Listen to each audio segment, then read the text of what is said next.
मरहले शौक के दुश्वार हुआ करते हैं, साए भी राह की दीवार हुआ करते हैं।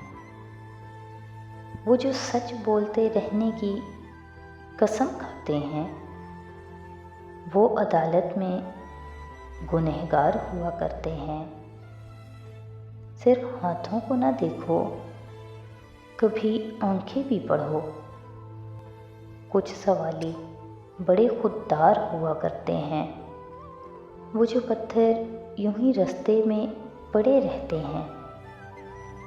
उनके सीने में भी शाहकार हुआ करते हैं। सुबह की पहली किरण जिनको रुला देती है, वो सितारों के अज़ादार हुआ करते हैं। जिनकी आँखों में सदा प्यास के सहरा चमकें, दर हकीकत वही फनकार हुआ करते हैं। शर्म आती है कि दुश्मन किसे समझे मोहसिन, दुश्मनी के भी तो मयार हुआ करते हैं।